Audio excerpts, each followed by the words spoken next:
Let me fix my heart.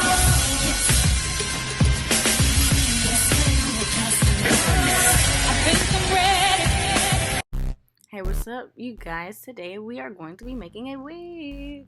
So I have my 4x4 deep wave closure. I did go ahead and bleach the knots off camera. This lace was a brown tint. Next time I'll try and get an HD lace for y'all, and I will be doing a separate video on how I bleached the knots. So I got 24, 26, and 28 deep wave bundles. I did get these from my personal vendor, and I will be selling them soon, so I'll keep y'all updated with that.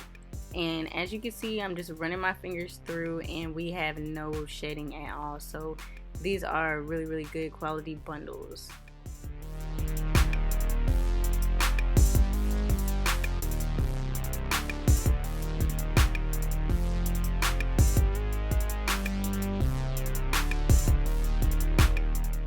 Okay, and as you can see right here, I'm just seeing where I want that lace closure to lay. Normally I will put it probably half an inch to an inch above where I'm actually going to sew, just to give me some safe space if I have to cut any of the lace off or anything like that. And I normally follow those two lines right there on the cap, just so I can get a good idea of where I want the lace to lay, because we want this lace flat.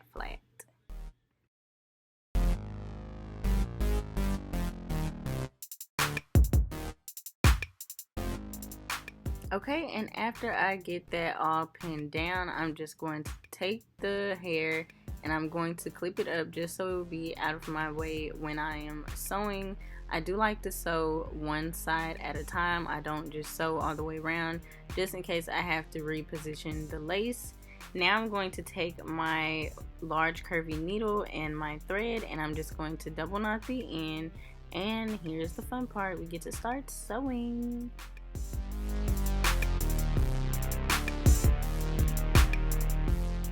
Okay, so right here I tried to zoom in where y'all can really see what I'm doing, but I'm actually just taking the needle and I'm going under the lace. Well, I'm going through the cap. You don't want to go all the way through the cap, because then you'll be sewing onto your mannequin head. So you just want to make sure that you're just going through the first layer of the cap and then the lace, because I have made that mistake before. And I do triple knot the first knot that I do on the lace, just so it gives it that extra security on the ends.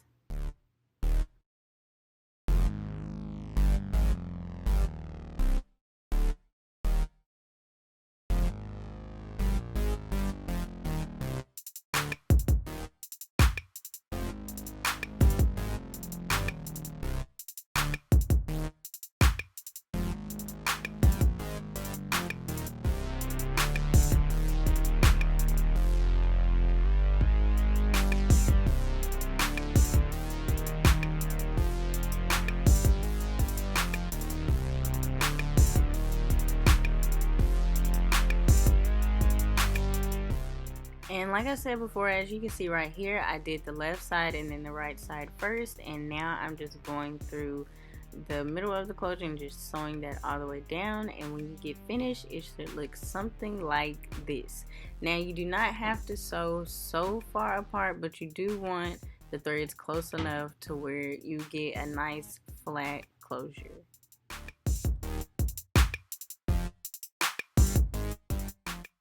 Okay, now for the body of the hair. What I like to do, just to give myself a guide on how I sew the tracks, I like to take one of my push pins and pin it where I'm going to start the track and where I'm going to end the track. Now, I don't cut my tracks unless I get to the very top and I just feel the need to. So I will be doing the fold over method in this video, and you guys will also get to see how I do that as well. So now you can see here, I'm just taking the push pin and I'm just pinning it where I want the track to stop after I stop sewing. And now we're just going to start sewing that track on. So just like we did our closure, I double knotted the end of my thread and I'm gonna go under through the first layer of the cap. You do not have to go through the weft. You can go under the weft. Sometimes I do go through the weft. It just depends on how I'm feeling that day. But like you can see right there, I triple knotted, and I'm going to go ahead and start sewing along my guide.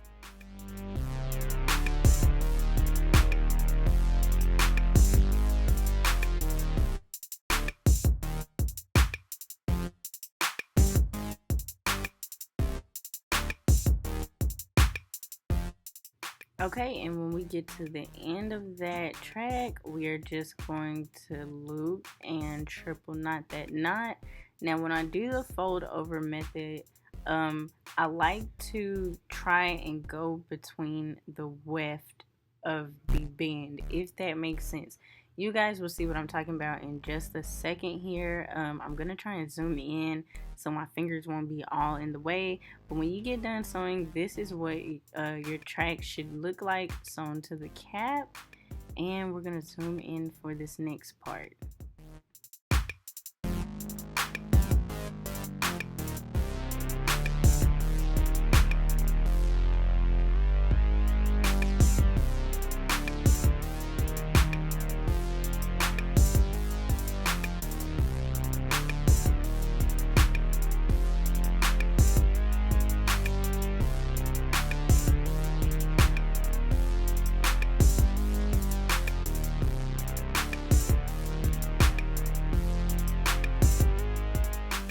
Okay, and I'm going to fold that next track over exactly where I want it to lay, and then I'm going to put a push pin right where I'm going to put that knot, and this gives me the ultimate flatness all over my wig.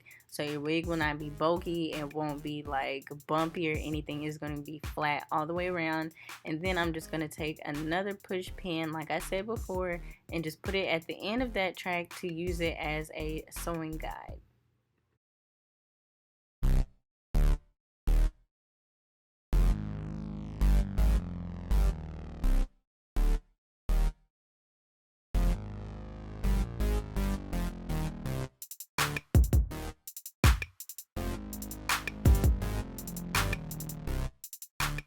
Okay, and once you got that adjusted, now we are going to make the knot for the next weft. And what I like to do when I do the fold over method with my tracks, I do sew in the weft. As you can see right now, it might be a little hard, but this gives me very much flatness, and it's going to give what it's supposed to have gave. So this is what you need to do to achieve ultimate flatness all around your wig. If you are going to do the fold over method, and then you can see me knotting it 3 times just like we did before, and it's just going to be that same repetitive pattern.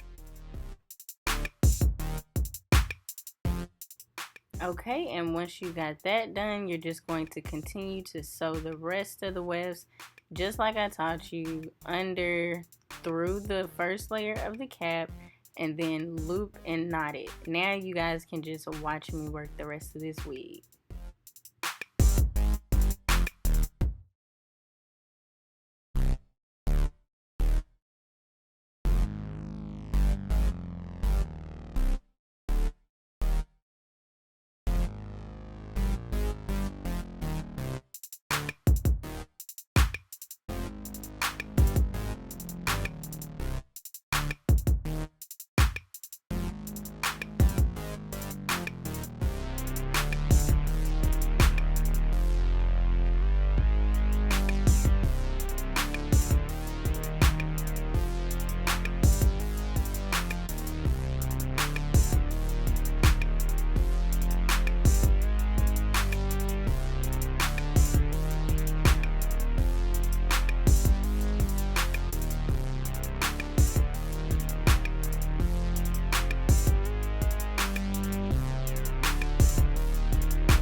Okay, as you guys can see, we are at the very top of our wig, and you can see the edge of the closure. So what I like to do when I get to the very top, I do not fold over because I found out that that makes the sides kind of bulky, especially if you're using straight hair.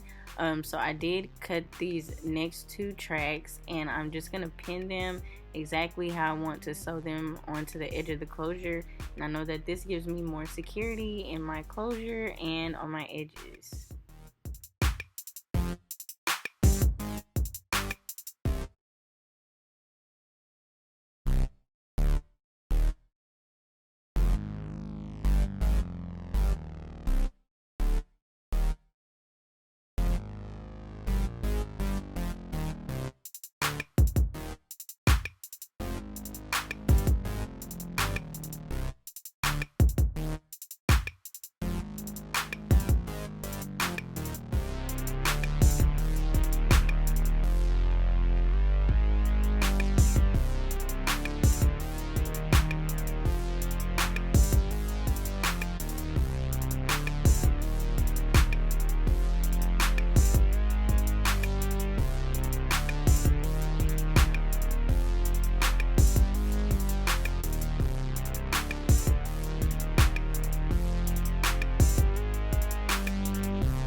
Okay, and we are almost done with our wig. We finished the last weft, and we are just going to cut that off.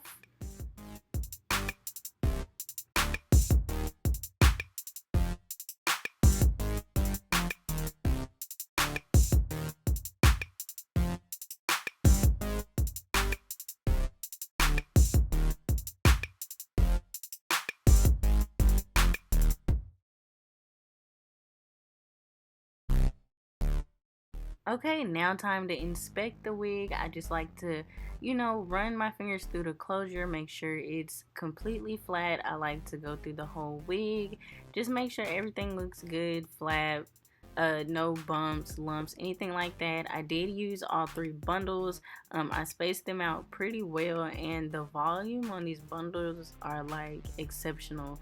Look at the sheen on this wig. I haven't even put anything on it yet. It is just so shiny, so full of volume, luster. It is so beautiful. I am going to cut the inside of this out, so we're just going to pop that off the wig cap, and we are going to cut the cap that is under the lace because you do not want to keep that on the lace. It's just going to look black. We want it to look as natural as possible. So what I like to do is I do not cut right along where I sewn it in at. I like to cut probably an inch out, just so if you do have to replace the lace or if your thread unravels, it will not completely come off, if that makes sense. Your closure won't completely come off. So you do want to leave just a little extra space just in case you have to make some adjustments later on.